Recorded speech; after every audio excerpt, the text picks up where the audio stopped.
Confrontés à une pauvreté structurelle, une insécurité croissante, à la dégradation des services de base comme l'éducation ou la santé, et à des crises sociopolitiques à répétition qui rendent les populations d'autant plus vulnérables face aux aléas climatiques, Madagascar est 4e au classement mondial des pays souffrant de malnutrition chronique. 73% des ménages malgaches vivent de l'agriculture, mais les superficies des exploitations sont généralement inférieures à 1 hectare. Dans les régions les plus touchées par l'insécurité alimentaire, les périodes de soudure, qui précèdent les récoltes alors que les productions précédentes sont épuisées et que les prix sur les marchés s'envolent, peuvent durer jusqu'à 7 ou 8 mois. Le programme thématique de sécurité alimentaire FSTP, mis en place par l'Union européenne entre 2012 et 2017, visait à prévenir et combattre ces situations de crise alimentaire de manière durable. Il s'agissait notamment d'augmenter les rendements agricoles, de promouvoir la diversification des cultures vivrières, de développer le stockage, d'encourager la commercialisation, mais aussi d'améliorer la qualité de l'alimentation. Dans le Grand Sud, la côte Est et les Hautes-Terres, 7 projets mis en œuvre par ACF, FERT, Interred, AIM, ABDRA, AVSF et l'Union nationale des maisons familiales rurales ont ainsi été soutenus par le FSTP pour une enveloppe globale de 8 millions d'euros. Mais davantage que les innovations locales proposées par ces projets, attardons-nous sur les processus de partage et de pérennisation de ces nouveaux savoirs dans les communautés.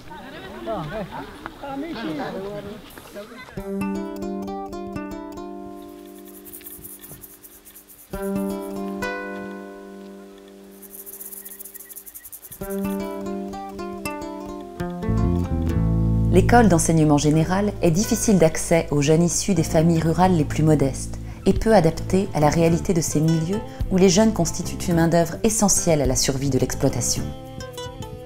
Dans ce contexte, les pratiques agricoles traditionnelles se transmettent d'une génération à l'autre, sans nouveaux apports techniques permettant d'améliorer la gestion de l'exploitation.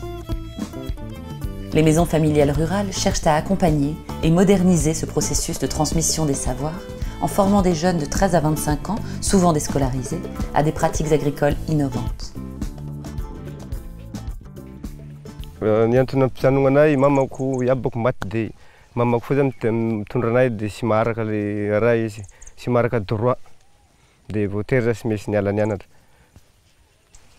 Nahatonga anay resy lahatra nampirisika ananjy nianatra tao a dia nisenegna ny foko satria izy niala tampoko izy tamin'ny EPP nianatra dia narabeko taminanjy a dia mbola teo tampianarana izy dia nanjary zany a tapaka tampoko ka la narigny za hoe amin'ny fera ndraika misy fianarana dia naresika anay izy tao dia nazoto koa izy.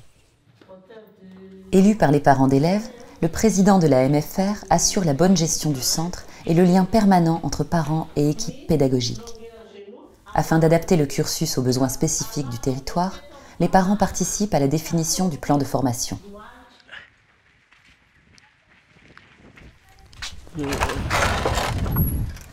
Ici, c'est la salle de cours. 30 élèves pour la première année technique et 20 élèves pour la deuxième année professionnelle.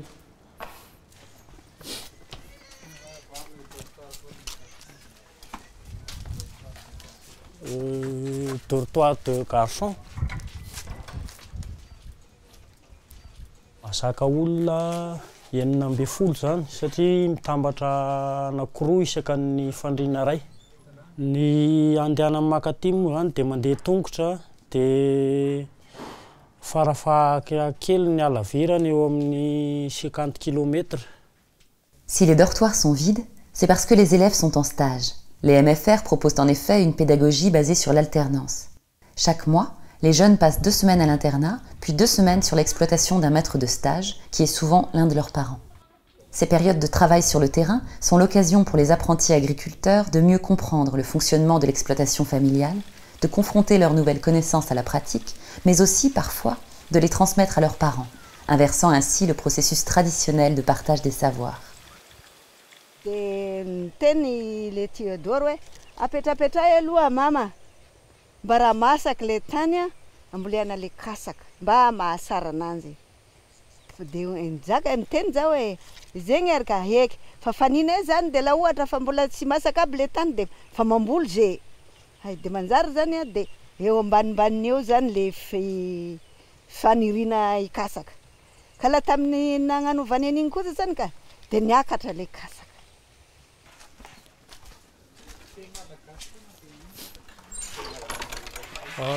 Efitrano fatorian'ny vehivavy.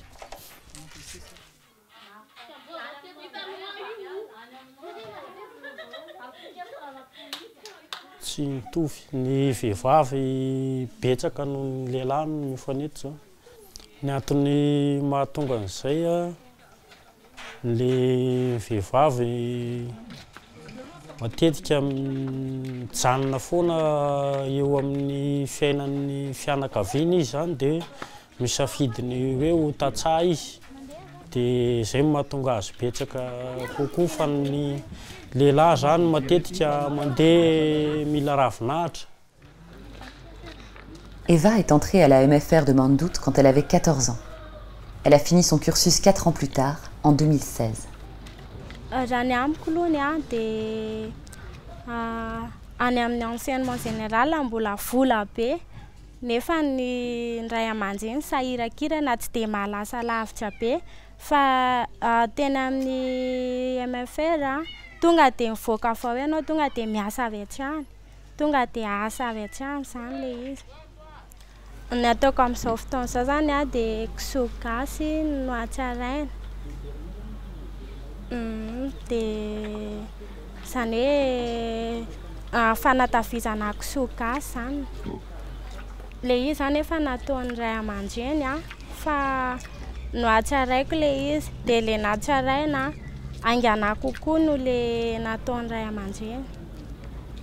Fanomezana sakafo taloha ohatra hoe mangahazo fotsiny dia iny fotsiny amin'izao, fa amin'izao zany na dia gasy ary izy afaka omena ronono, atao provandy mitovy amin'ny kisoa vazaha ihany ny sakafony, dia ny traitement vaksiny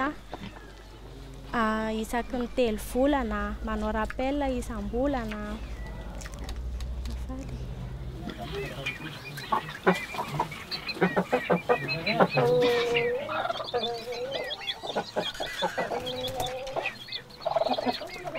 Tamin'ny mbola tsy nianatra tamin'ny MFR tsisy asa atao fa mandehandeha fotsiny, fa rehefa nanomboka niasa tao amin'ny MFR, niofana tao amin'ny MFR dia nivoatra le fari-piainana, izany hoe lasa nandray andraikitra. Malgré les compétences acquises au travers de ces formations, l'installation des jeunes à leur sortie demeure une étape complexe, du fait de la rareté des aides financières et de la difficulté d'accès à la terre. De par leur nombre, leur dispersion sur le territoire et la pluralité de leurs activités, l'accompagnement des jeunes sortants, et plus largement des paysans, constitue un véritable défi.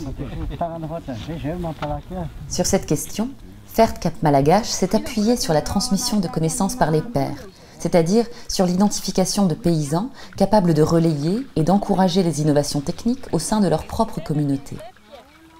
Après avoir été formés par les conseillers agricoles de l'ONG, ces paysans relais organisent à leur tour des formations sur des parcelles ou des élevages de démonstration et offrent des conseils individualisés aux paysans membres de leur groupement.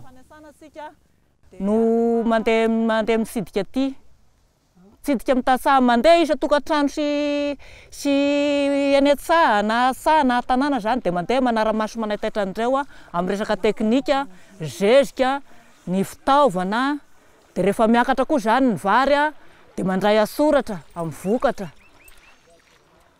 Eo amin'ilay hoe inona indray no andraisan'ny olona anao na dia eny an-dalana eny indray azany dia misy ny manontany ohatra zany hoe misy ao ambary ny varinay ary dia inona ny tokony atao, mba betsaka zany ny olona manontany dia lesona ho ahy koa zany fa na dia ny fambolenako ao an-tanàna aza dia ho alao izaho no mba ho taratra ho jeren'ny olona.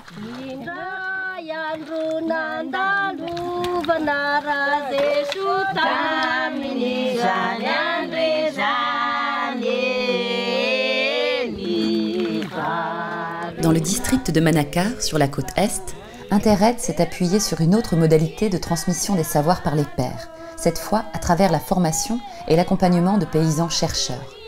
Ces derniers, avec l'appui des techniciens de l'ONG, expérimentent sur leurs parcelles des pratiques agroécologiques innovantes. La possibilité de visiter à tout moment l'exploitation test et d'observer les résultats in situ rassure les paysans, pour qui l'adoption d'une innovation représente un risque important. Amin'ny tanàna anankiray misy paysan père maromaro. Dia ny paysan père izay farany mazoto eo koa, izay no atao paysan testeur. Dia ny technician zany, ny tansaha miara-miasa amin'ny technician dia tansaha anatin'ny 2 saisons ihany. Dia ny formation rehetrarehetra zany sy ny asan'ny technician dia ampianarina ny paysan testeur. Dia izy koa zany mba manentana ny olona manodidina anazy eo. Zany hoe tena tiako paysan chercheur io. Satria ka ahafahako mba mikaroka hatrany famboleny mampahomby famboleny zany eo amin'ny zava-maniry amboleny. Tena sara izy io. Mba azahoa vokatry besaky, indrindra eo amin'ny faniriany. Ao tokoa tainomby ty, karazana famaitso zany tena ilagna tainomby. Zay koa gn'asan'ity tainomby ty, zeziky izy ty fa famaitso. Zany hoe ireto zavatry reto zany averigny isaky roa herignandro amin'ny famboleny na traka hotondragna aminazy na ino.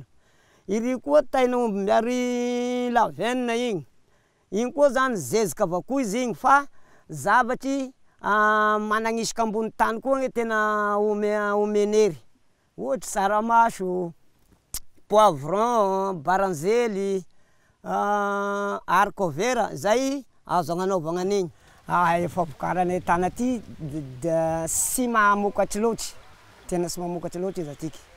Fa mba mpamokatra anazy aty dia efa ampiasagna an'ireo zeziky ireo. Ohatra mazava maso mamokatra anazy zany, hitasika sara ity tany ity. Le tena amboleny tany nataon-drazana sy misy na dia iray ho resigny vokatra azo etoa, afa sy zeziky io.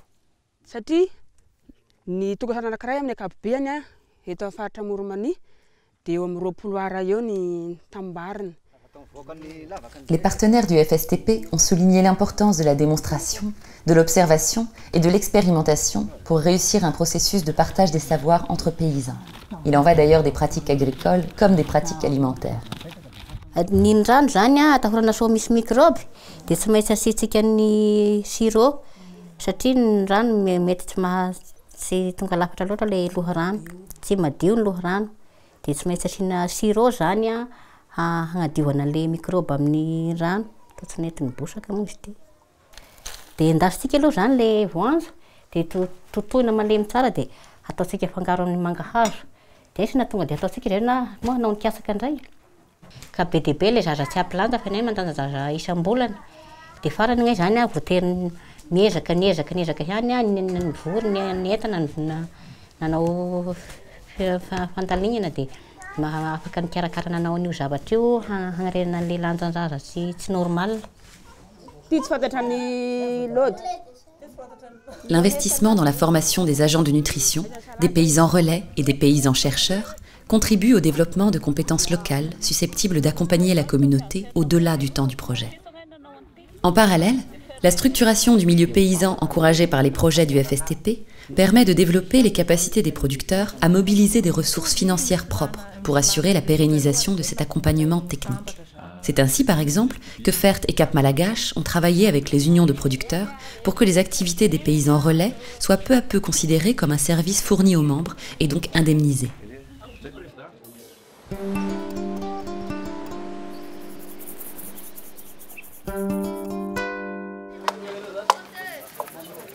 Pour accompagner l'émergence de cette structuration paysanne, les ONG opératrices du FSTP ont fait le choix de s'appuyer dans un premier temps sur la mise en place de magasins de stockage. Ceux-ci permettent de mieux gérer les ressources, de réduire l'impact des périodes de soudure et de proposer des prêts aux paysans confrontés à des difficultés ponctuelles. Dia zay zany ro mahatonga an'izay dia amin'izao zany agnay lefa nahazo fiofanana dia tena hitany ho traikefa haza momba ny resaka fitatanana dia resaka fitarizana dia efa hitanay tsara amin'izay ho hitatanana ny fiainana fa taloha dia manao tao foagna tsy fantatra hoy na fa dia ty misy adidy atao dia amidy raha vary Hoahy manokana zany aho tamin'ny nagnidirana nyity sokotra ty a, dia tena hitako hoa mihaigna zany lay havaratana efa mba mihaigna zany satria mba misy anitrihanao an'le varinao zany dia mba afaka mividy vary zany ianao dia igny mba ataonao fihinana fa lefa misy zany ho mpianatra miditra dia milahasa dia mba afaka mangala ny vary dia zay zany tombontsoa ho ahy manokana. La mise en place d'un magasin de stockage au sein d'une organisation paysanne est une activité fédératrice qui permet de renforcer durablement les compétences au sein du groupe, mais aussi les liens et la solidarité entre les membres.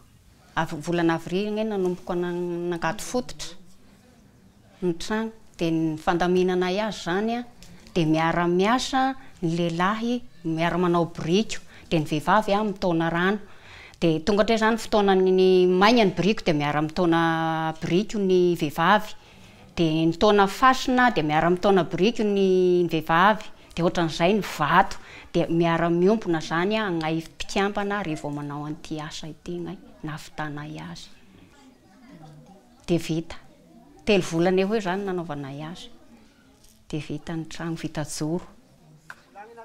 Dans la région de Manakar, Interred a aussi développé des magasins de stockage et peu à peu autonomisé les communautés.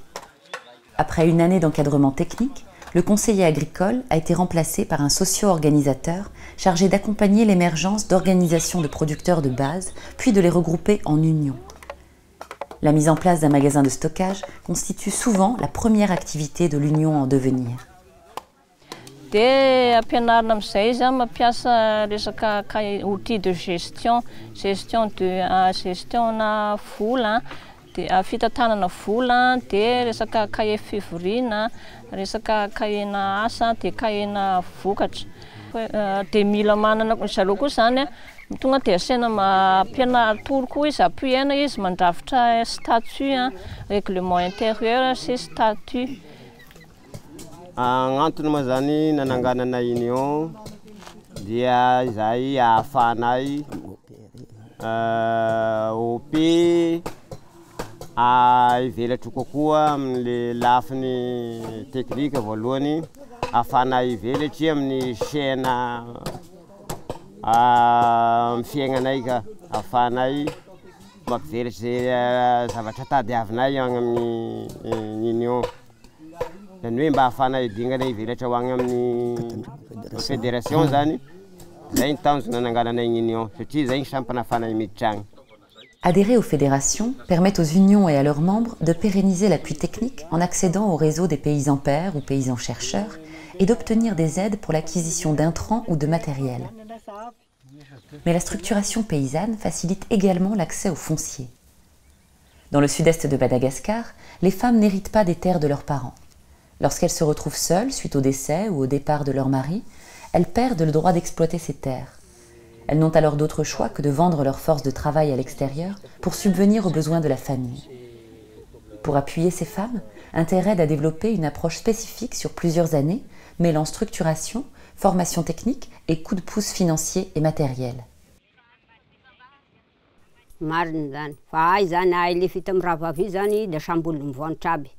Samboly miteza zaza zay zany nampifankaohevitra anay fito amin'ny rahavavy io anio asika rô samby ara ikambagny asika samby mivanotry fa asika anio samby mitezagna zanasika zay zany nampiaraky ny kambagna anay fito amin'ny rahavavy io.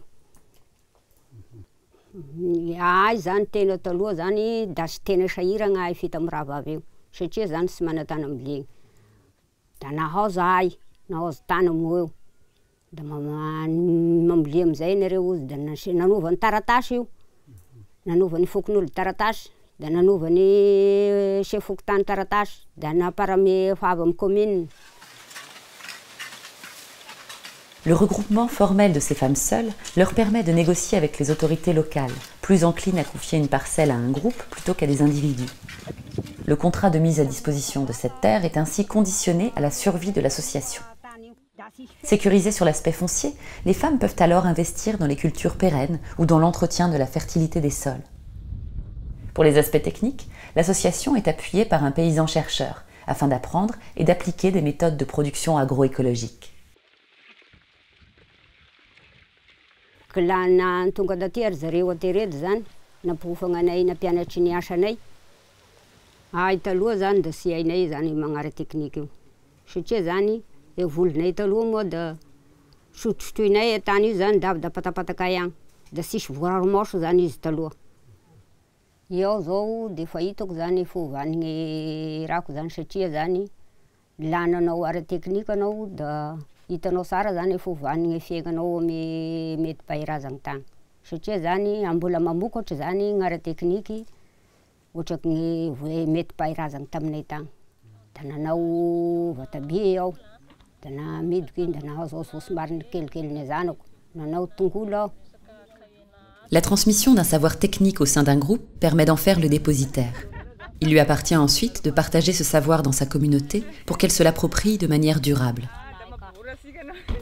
Ainsi, à Vatoumange, sur la côte Est, le projet de développement de la pisciculture mis en place par l'ABDRA a expérimenté une approche avec 0 subvention, uniquement basée sur le regroupement et l'entraide entre pisciculteurs, afin de créer les conditions nécessaires à la pérennisation des techniques acquises.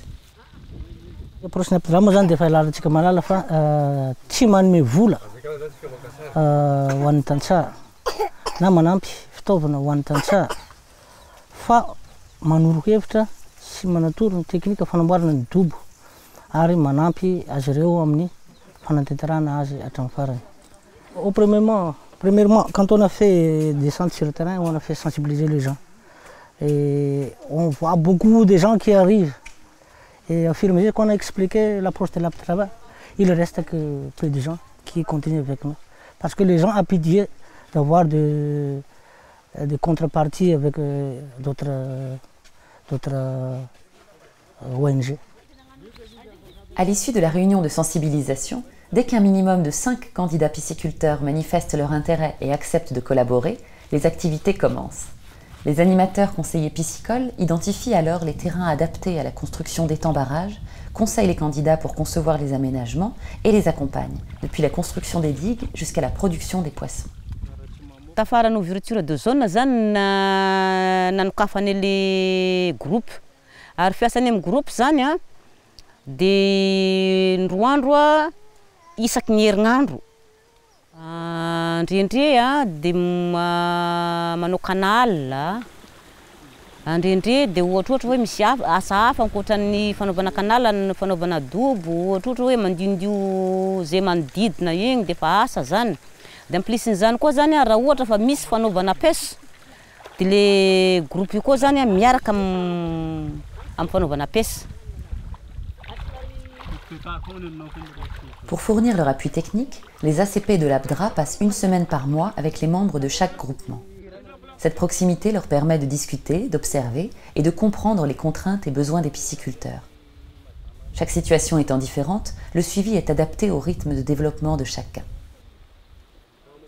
Ankoatran'ny ACP moa zany zay de manoro-hevitra aloha am'zay samby zay faroy de afaka manentana ny namana vaovao zay mbola tokony hiditra amin'ny fikambana zany.